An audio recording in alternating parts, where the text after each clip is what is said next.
All right, welcome back to a new video of the Target Individual Program, Target Individual Experience. You know, I always talk about the Sambos and the Sambinas on the Predator Police Department across America. And I always say, what do you always hear me say, is that what disgusts me about black police officers, black Predator cops, is the fact that they believe that they bleed blue also. That they believe that the color of their skin doesn't matter, that they will lie to protect these white racist cops, right, from violating our rights. And what do I always say, right?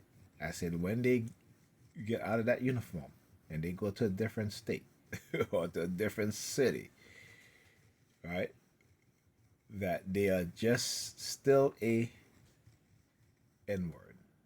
Not only to the white racist predators, white supremacists on the police force, but also the other Sambos, right, and Sambinas.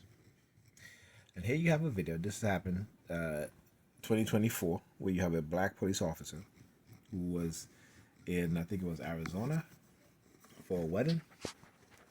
And let's black play cop some of the video. gets racially profiled. This is from by cops. Indisputable, Dr. Richie. Here it is. Yeah, I'm pulling you over. For what? For chirping your tires. Okay. Put him in handcuffs. Yeah, I got your car. I'm the police, bro. You're on the police? You see, I gave you my ID. I didn't see it. That's it. Put him on the record. Sit down. You heard what he said? He said, I gave you my ID. And he said that I didn't see it. You see, one thing black police officers need to understand is that these white racists on the police force, that they are trying to get you fired also. You go to another state, they pull you over, it is to get you fired. And this is something I talk about, the reality in which we don't want to face and we don't want to look at. So when these black officers go to another state dressed in their civilian clothing, you know, they no longer bleed blue, they bleed black. And they get reminded all the time. So it disgusts me when I see black police officers behaving in the same manner as these white racist cops. See, we know the white racist cops, they're going to do what they do. They're going to plant drugs in black men's vehicles, which we see many times. All right? We see how they go onto these secret chat sites and talking about the race war that they're trying to do. And we tend to want to ignore what it is that they say. These are people who are in charge of the so-called law, and they have the ability and the power to not only ruin your life, but to take away your life. And yet somehow we don't take these things seriously when they're outright talking about a race war that they're going to start, and we just ignore these things. All right? Like I said, you know, black parents need to put their children in self-defense classes. If you're a black person, you live in a state in which you have the right to bear arms without a permit, you need to train yourself and your children how to use a firearm properly, how to use multiple firearms. Also, you need to teach them how to treat wounds.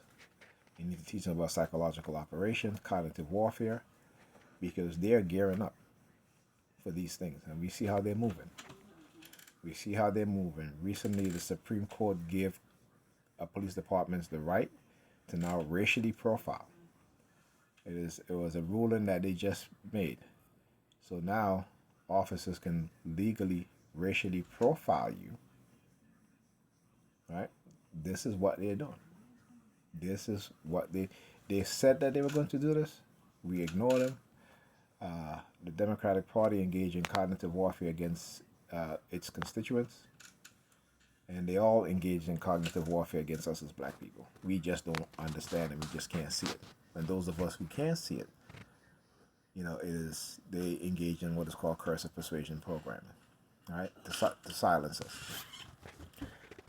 Again, what's going to happen? Because they have been planning this for decades. They have been manipulating senators and congressmen and congresswomen. You know, you look at what's happening with Peter Thiel, who is the founder of the AI company. I forgot the name of it, but you know, these people are what they call transhumanists. And their belief is they want to merge men with machine. They want to take away our rights. They want to maximize their profit. And in the next decade, a lot of the workforce, particularly in manufacturing here in the United States, will go to robots. Robots will usher in a new era of workers which they don't have to pay, they don't have to feed, they don't have to pay maternity leave, they don't have to pay lunch breaks, they don't have to pay vacation, because with robots they can operate 24/7. All right, so I talk about this, the mass unemployment. This is something that was talked about in 2000, early 2000, right, in a research paper about the transhumanist agenda. Right, and most of us don't even pay attention to these things. So when I talk about, when we want to talk about who is in control of our lives, it ain't some deity in the sky. It is the people who are in power, the people who hate us, is the people who are trying to replace us, the people who are engaging in all sort of warfare that they continue to create and profit off of the suffering and the, like I said, poverty is a big business, right? $500 billion a year the U.S. government spent on programs paying corporations to for programs for the underprivileged, right? That's a $500 business a year that corporations get by servicing poor people. They have no incentive to move people out of poverty because it's too profitable. It is too profitable. And we have to understand that. We have to know this. All right?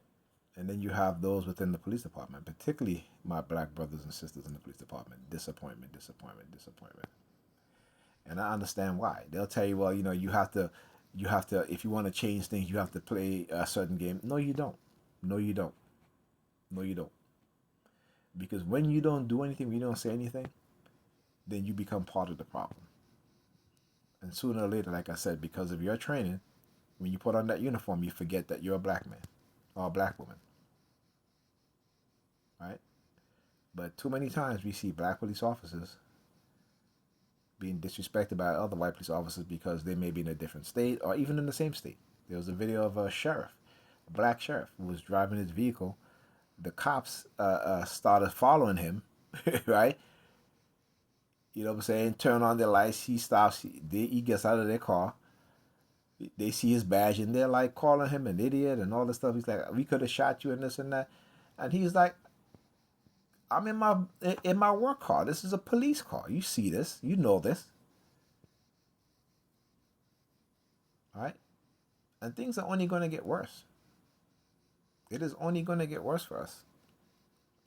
But we want to ignore these things. We want to participate in these sort of programs, particularly targeting me and others. But like I said, ain't nothing that I've talked about that hasn't come true. Ain't nothing that I've talked about that you can't go research and find yourself. All right? So let me continue the video.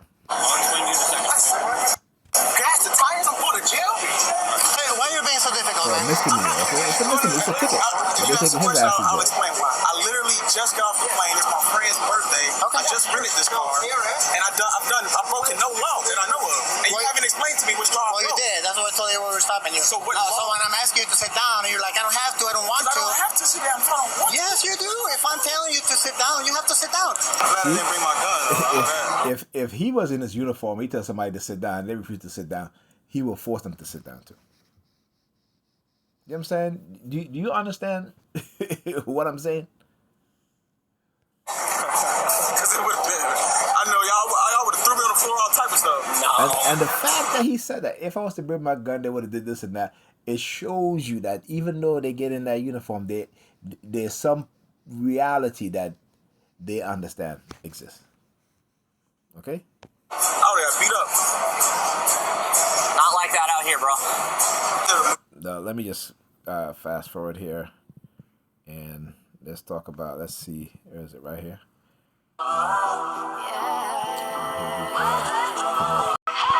Revving their engines louder than he did.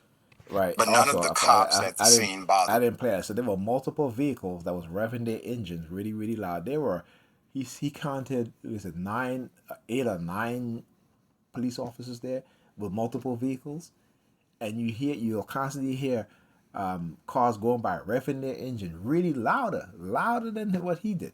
Okay. Then there was a vehicle that he said that ran a stoplight. Right, but they all focus on him. Why? Because he's the black guy. He's the black guy with the dreads.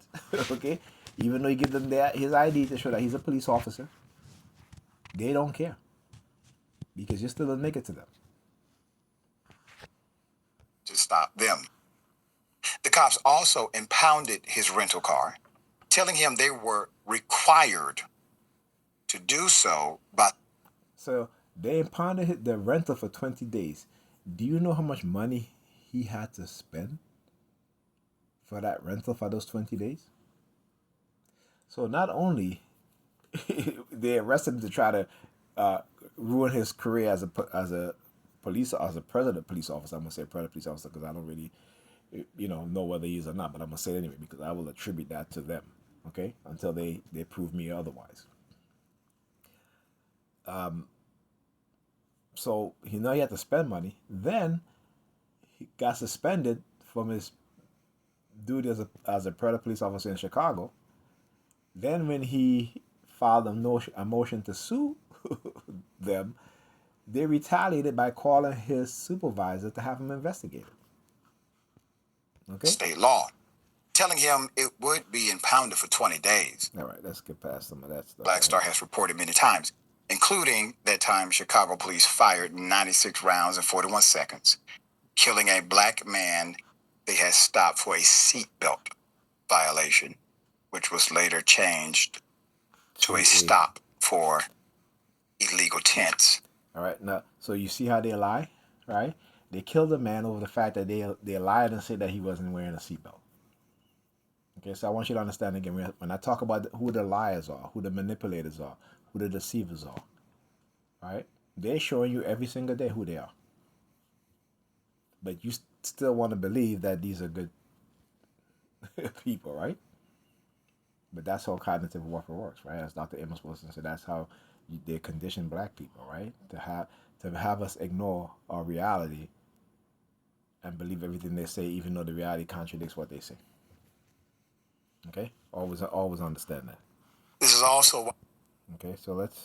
After he filed a notice of claim indicating he was going to sue the city by calling his superiors in Chicago, resulting in him being investigated by Internal Affairs. All right. Okay. So again, when I say these things, I don't say it because, I'm trying to make fun of what they do to black cops, right? But I want my brothers and sisters on the predator department across the United States to understand their reality. Okay? And let me say this. Shout out to all the good cops. I'm watching a video where you have a white police officer was trying to assault a black man in the courtroom because, for whatever reason, and the guy's walking away and the officer is charging at him, and the black man, he's pulling the officers away. And he's like, no, man, you can't do this.